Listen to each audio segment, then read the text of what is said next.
Travel back in time with a trip inside the Iowa's News Now vault.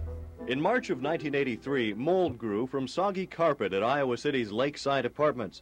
Many of the units were condemned because of their state of obvious disrepair. Reporter Gary Grigsby described it this way. I went into one of the vacant apartments that has not been condemned and was immediately hit by the nauseating smell, and water was an inch deep on the bathroom floor. Current resident Bill Coons remembers those days well. He lived through them. What was it like before? Pretty decrepit. But now, after management changes and big money investment, the buildings sport new pitched roofs to eliminate the water problems. Some of them are still vacant and under renovation, but many are remodeled and occupied. What's it like now for you? Oh, all new carpeting inside. They must have planted about a couple thousand trees out here. Ripped out all the cement in front of those buildings over there and put inside. It's very nice now.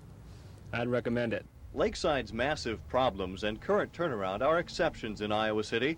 Housing Inspection Director Doug Boothroyd says most housing is in good shape compared to what it was prior to development of a housing inspection program.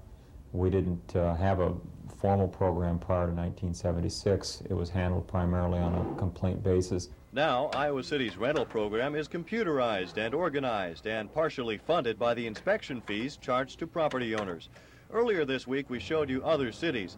By comparison, Johnson County's rental properties stand in newer and better shape than many of those in Dubuque. Iowa City's housing inspectors work within a program established before that in Cedar Rapids. They can handle complaints more quickly.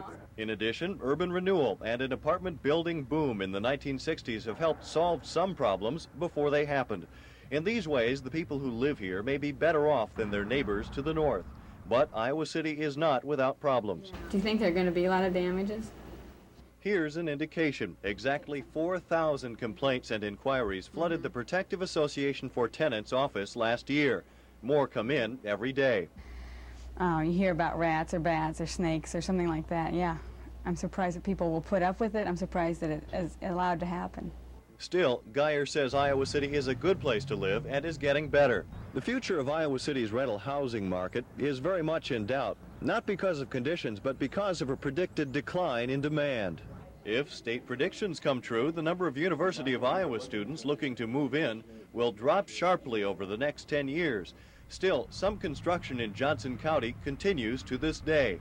It's not a good combination. When you have a potential reduction in demand of 6,000 renters in a market with 12,000 rental units, that's of major significance in my opinion. Norm Bailey is the immediate past president of the Greater Iowa City Apartment Owners Association. What we really need is economic growth in sectors outside the university to offset the reduction in the economic activity at the university.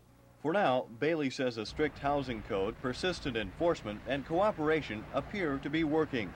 Based on what we've seen and heard, there is good reason to believe him. John Okerstrom for Iowa Tonight.